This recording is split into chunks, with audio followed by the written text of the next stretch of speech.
Om Swastiastu, perkenalkan nama saya Kadek Diana Harmayani. Saya lahir di Singaraja tanggal 4 Desember 1971. Pendidikan SD saya di SD 3 Batu Bulan, kemudian SMP di SMP 1 Denpasar, kemudian lanjut ke SMA Negeri 1 Denpasar. Nah, pada tahun 90 saya mengambil kuliah S1 di Teknik Sipil Universitas Udayana, kemudian lanjut mengambil S2 di ITS dan selesai di tahun 2000. Tahun 2013 saya menyelesaikan PhD saya dengan topik wastewater treatment di Curtin University Perth, Western Australia. Saat ini saya dikukuhkan sebagai guru besar tetap dalam bidang ilmu rekayasa infrastruktur dan lingkungan di Fakultas Teknik Universitas Udayana.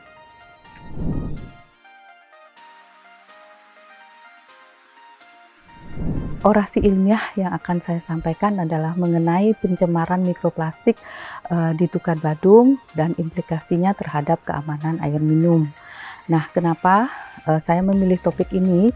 Hal ini dilatar belakangi oleh adanya peningkatan tekanan lingkungan terhadap Tukad Badung karena perkembangan kota yang semakin pesat. Kemudian kami juga sudah melakukan penelitian sebelumnya dan di mana telah memperlihatkan terjadinya pencemaran air di Tukad Badung. Kemudian di samping itu di hilir Tukad Badung, di mana di sana airnya ditampung di Waduk Muara yang selanjutnya digunakan sebagai air baku, air minum di instalasi pengolahan air. Nah, hal itulah yang menyebabkan, yang melatar belakangi kenapa saya mengambil topik ini. Kemudian di samping itu, informasi mengenai tingkat sampah plastik di Indonesia kita sudah tahu ya, sangat tinggi, dan kita tahu juga bahwa 9%nya itu ada di perairan. Nah, sehingga kita melakukan penelitian untuk memastikan bagaimana kelimpahan mikroplastik di Tukad Badung. Nah, dalam orasi itu kami akan memaparkan juga hasil dari penelitian kami terkait distribusi dan karakteristik mikroplastik baik pada media air dan sedimen.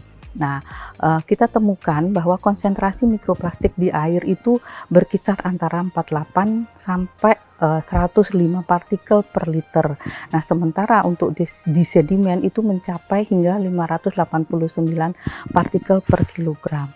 Nah, temuan ini menjadi indikator nyata bahwa pencemaran mikroplastik di sungai ini telah terjadi, ya, dan perlu menjadi perhatian serius. Nah, kemudian mikroplastik yang ditemukan memiliki beragam karakteristik. Dari segi morfologi ditemukan bahwa bentuk fragmen, film, foam, fiber, dan pelet dengan dominasi yang dominan itu adalah fragmen sebesar hampir 40%. Nah, kalau dari segi ukuran itu sebagian besar berada pada rentang 300 hingga 1000 mikrometer, yaitu sebesar hampir 50% lebih, ya. Kemudian warna yang paling dominan adalah warna hitam, itu mencapai 41 sekian persen, ya. Jadi kemudian disusul oleh warna lainnya seperti biru, transparan, hijau, dan merah. Nah, sementara itu kalau kita mengidentifikasi jenis polimernya itu kami menggunakan alat FTIR, dan itu menunjukkan bahwa mikroplastik yang dominan itu adalah dari polietilen dan polistirin. Nah, yang merupakan jenis plastik yang memang umum digunakan dalam kehidupan sehari-hari. Kemudian bagaimana kondisi pada instalasi pengolahan airnya, yaitu di pengolahan air estuari di IPA Badung.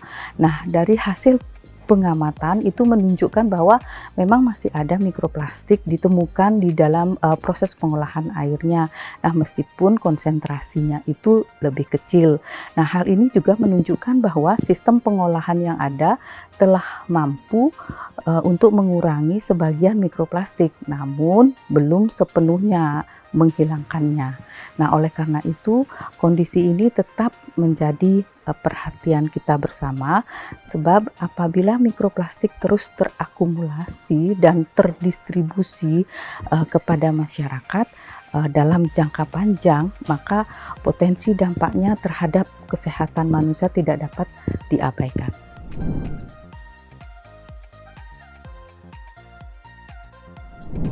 Penelitian ini memiliki implikasi penting bagi masyarakat, khususnya dalam aspek kesehatan, lingkungan, dan pengelolaan sumber daya air.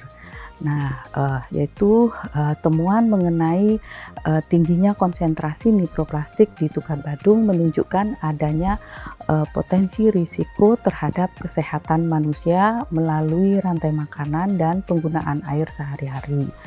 Kemudian selain itu, penelitian ini dapat menjadi dasar ilmiah bagi pemerintah dalam merumuskan kebijakan pengendalian pencemaran, terutama terkait pengelolaan sampah plastik.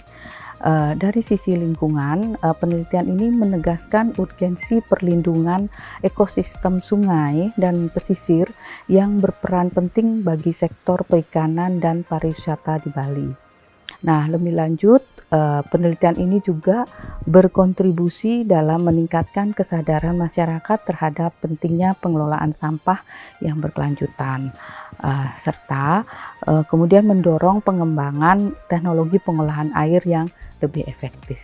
Dengan demikian, hasil penelitian ini tidak hanya relevan secara akademik, tetapi juga memberikan manfaat nyata dalam mendukung pembangunan lingkungan yang berkelanjutan.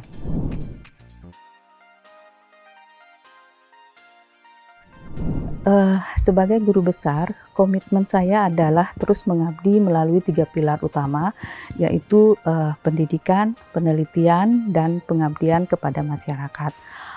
Di lingkungan universitas, saya akan berupaya menjaga kualitas pembelajaran, membimbing mahasiswa dengan integritas, serta mengembangkan penelitian yang relevan dan berdampak.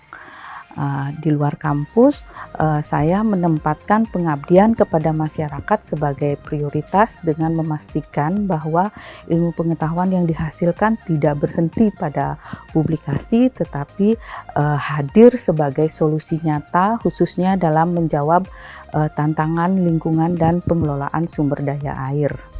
Nah, saya meyakini bahwa guru besar harus berperan sebagai penggerak perubahan. Oleh karena itu, saya akan terus memperkuat kolaborasi lintas sektor dan mengintegrasikan nilai-nilai keberlanjutan agar kontribusi akademik dapat memberikan manfaat yang luas, nyata, dan berkelanjutan bagi masyarakat. Sebagai penutup, izinkan saya menegaskan bahwa upaya menjaga lingkungan dan keberlanjutan sumber daya air adalah tanggung jawab kita bersama. Melalui ilmu pengetahuan, kita tidak hanya memahami permasalahan, tetapi juga menghadirkan solusi yang nyata bagi masyarakat. Akhirnya, saya mengajak kita semua untuk terus bersinergi dan berkontribusi agar ilmu yang kita kembangkan benar-benar memberi manfaat bagi kehidupan hari ini dan di masa yang akan datang. Terima kasih. Om Santi Santi Santi Om.